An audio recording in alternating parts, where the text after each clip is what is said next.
A book published in 2020 about the presumptive Democratic nominee Kamala Harris has been removed from Amazon this week. Dan Nowman spoke to RT correspondent and author Caleb MAUPIN. This is Dan Nowman for Rebel Alliance News on KPFK Pacifica Radio, and with Caleb MAUPIN, who is the New York City correspondent for RT. He's also the founder of the Center for Political Innovation, and he's an author. So something just recently happened in the last few days. It's a book called Kamala Harris and the Future of America. Yep. Tell us what has happened, Caleb. Well, I wrote this book 4 years ago in September of 2020. And, it made a little bit of a splash, got some reviews. You can look on Goodreads. A lot of people liked it. It was in some communist newspapers in Britain, some newspapers in India, made reviews of it. Didn't make a huge splash, but it's been online for the past 4 years. And I figured there might be a slight uptick in sales with Kamala Harris named as the presumptive nominee of the Democrat Party. But then what happened? Well, Monday, I got an email from Amazon saying that there was some kind of issue with the cover. I thought, oh, okay, well, I'll fix this immediately. And it gave me the option of fixing it. So I put a completely generic cover on the book. So since they said there was an issue with the copyright with the cover or something like that, which doesn't really make sense because I had it independently designed, etc. So then I went to re-upload it with the new cover, rejected. Went to re-upload it with the new cover again, rejected. And every time I did it, it was rejected. The other thing is that generally when there's an issue with a book on Amazon, what they do while it's being resolved is the book is still up there. It just says copies currently not available. That's what generally happens, right? But with this book, it's been completely scrubbed. If you go to any of the links to the page, it just says this is not there. It has a picture of a puppy. It says this isn't there.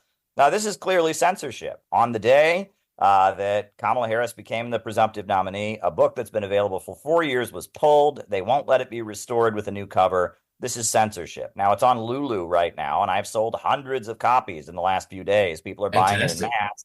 And, all kinds of outrage is rising. Max Blumenthal has spoken up, so have others. Yeah,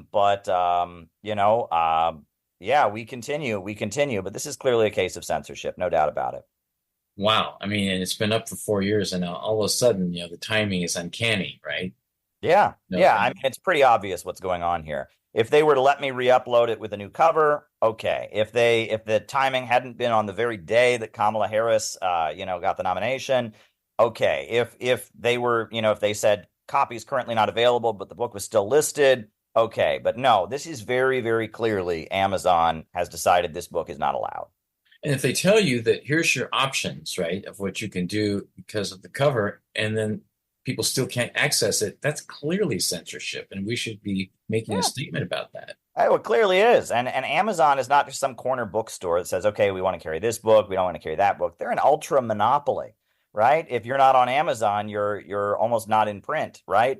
So I'm on Lulu, which is my other option, and we'll see what happens. But this is pretty blatant. I've never seen anything like this. So, yeah. What's in the book exactly that you think that would be so controversial?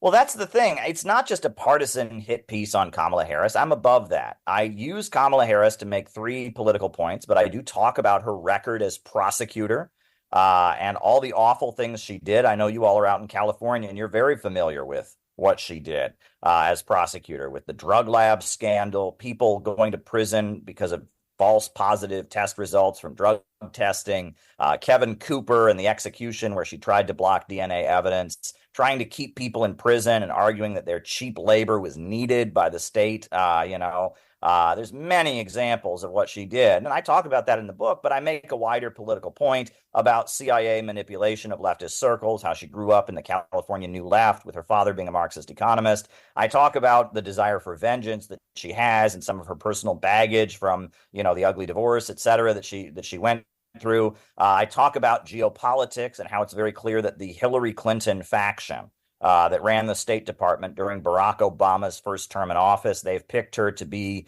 their candidate, and they've groomed her, so to speak, and they've used her personality, kind of serves their ends. I talk about all of that in the book. It's only 133 pages, not a huge tome, but I'm proud of it. I think it's one of my better pieces, and I'm glad it's getting a lot of buzz, but I'm not glad that Amazon decided it's not allowed to be part of the discourse. I am a U.S. citizen. I was born here. I might have friends in Russia or work at RT, but no Russian had anything to do with the book. I wrote it all of my own free will. And if I had told my Russian friends I was planning to write it, they probably would have tried to stop me and said, don't rock the boat. We have enough trouble with RT over here. So this is not a Russian conspiracy. I wrote this of my own free will as an American with concerns that I have about Kamala Harris and who she is. So there you go.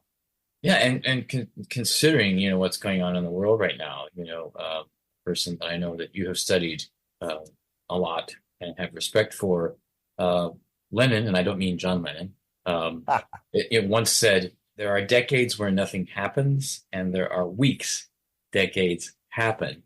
And I mean, and just recently we saw, as far as we know, an attempted assassination on the former president and then candidate Trump.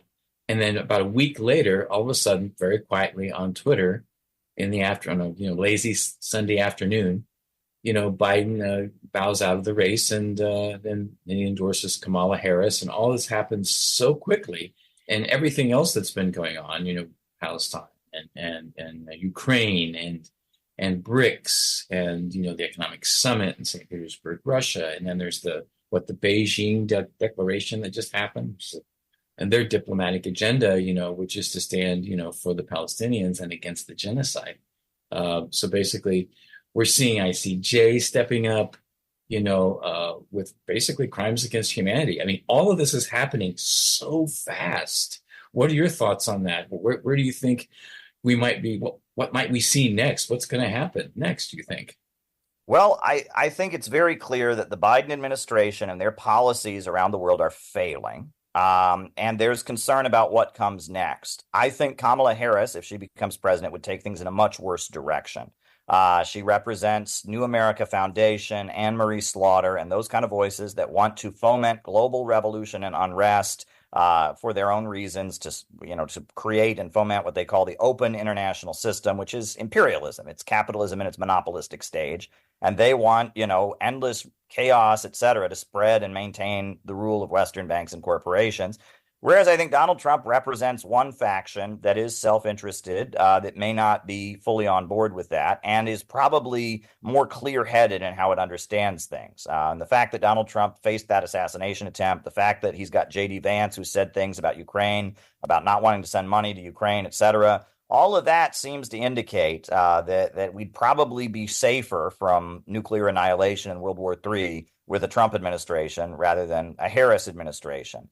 So, I don't endorse any candidate, and my organization certainly doesn't. We have people in our group that'll probably vote for different candidates, et cetera. But it looks to me like Kamala Harris is the main danger, and especially on the global stage, someone as unstable as her and someone as indifferent to other people's suffering as her shouldn't be making our foreign policy judgments. Well, thank you very much for taking the time to talk to me today again, Caleb. Where can people learn more about your work? I'm at the Center for Political Innovation, cpiusa.org. That's where you can find out all about us. This is Dan Nowman for Rebel Alliance News. Rebel Alliance News.